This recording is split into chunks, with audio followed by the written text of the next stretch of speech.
Greetings and welcome back to the broadcast. This is day 4 of our 30-day gospel reading challenge.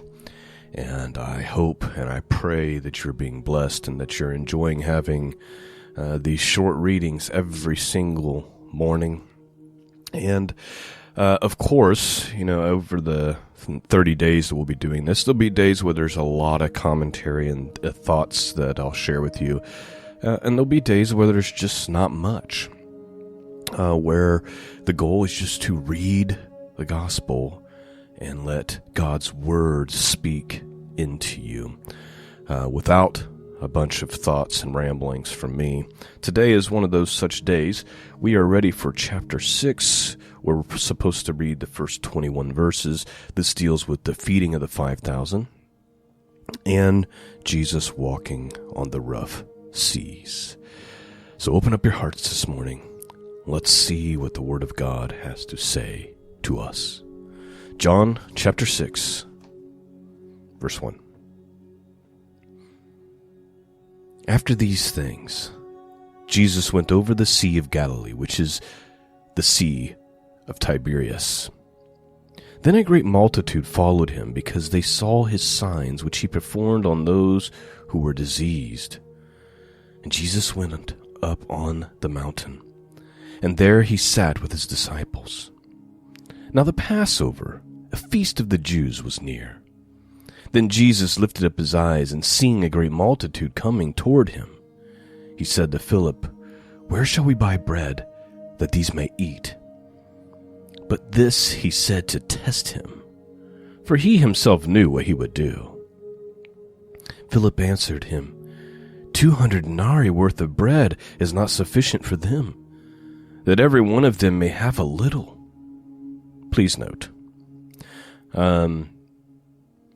this 200 denarii, that would have corresponded to about 6 months or more wages of labor. So it is a large amount of money, and it says here that Jesus didn't ask Philip this question because he didn't know what he was going to do. It was a test to see if Philip would have the faith. I wonder how often we are tested like this, where we have a situation that in our own human understanding is basically impossible. God's allowing it to happen, at least in the short term, or at least in our minds, to see if we will believe or not, if we will have faith or not. I just think that's really interesting, just this little passage here. But this he said to him to test him. Verse 8. One of his disciples, Andrew, Simon Peter's brother, said to him, "There is a lad here who has 5 barley loaves and 2 small fish. But what are they among so many?" And then Jesus said, "Make the people sit down." Now there was much grass in the place, so the men sat down, in number about 5,000. And Jesus took the loaves, and when he had given thanks, he distributed them to the disciples, and the disciples to those sitting down, and likewise of fish, as much as they wanted. So when they were filled, he said to his disciples, "Gather up the fragments that remain, so that nothing is lost." Therefore they gathered them up, and filled 12 baskets with fragments of 5 barley loaves, which were left over by those who had eaten. Then those men, when they had seen the sign that Jesus did, said, "This is truly the prophet who is to come into the world." Please note, they're probably referring to the prophecy of Deuteronomy. So if you go to Deuteronomy chapter 18, verses 15 through 19 say this, "The Lord thy God will raise up unto thee a prophet from the midst of thee, of thy brethren, like unto me. Unto him you shall hearken, according to all that thou desirest the Lord thy God in Horeb, in the day of the assembly, saying, Let me not hear again the voice of the Lord my God, neither let me see this great fire any more, that I die not." This is Moses speaking.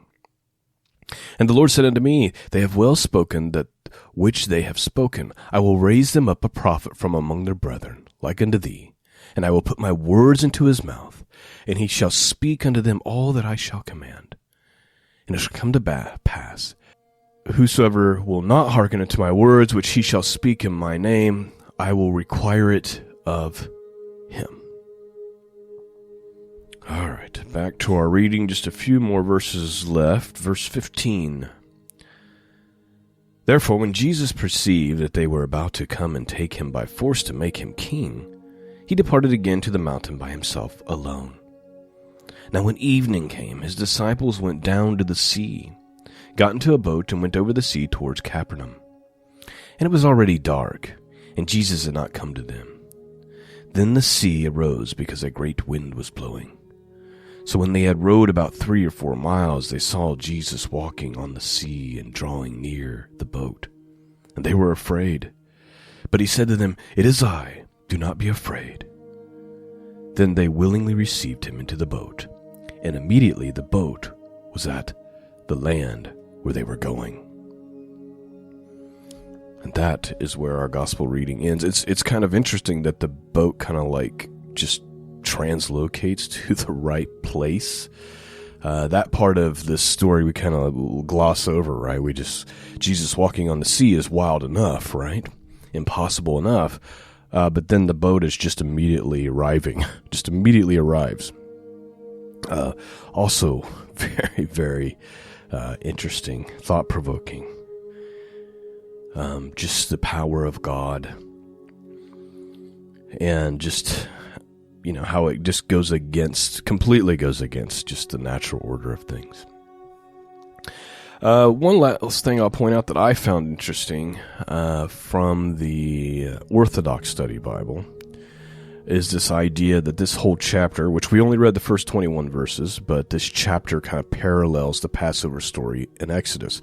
At the beginning, we saw, if you go to verse 4, now the Passover, a feast of the Jews, was near. So this is the time frame, according to John. So here's how it is thought that this chapter parallels kind of like the Passover and the Exodus of Israel from Egypt. The first point is that in the Exodus account, God first performed his signs against Pharaoh and then gave instructions on how to be saved at the time of the Passover. In this passage, the multitudes follow Christ because of his signs, and this too takes place at the Passover. In Exodus, the Jews were said to eat unleavened bread because they were hastily driven out of Egypt and had brought no provisions for themselves. Here Jesus feeds the multitude with earthly bread because they had brought no provisions, having rushed out to see him.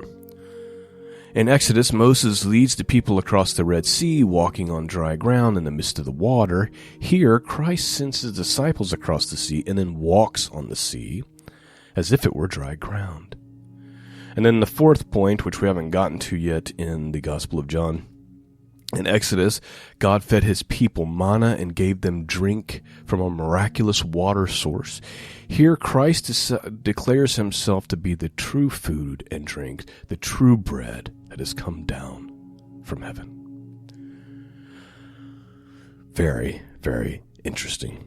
That is our study for this morning, day 4. I pray you've been blessed. Quick reminder, this podcast is 100% listener supported. If you're being blessed by the work that's being done here, please consider supporting it. scriptureandprophecy.com.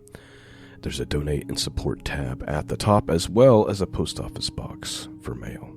Peace and grace be with all of you. And until next time, God bless.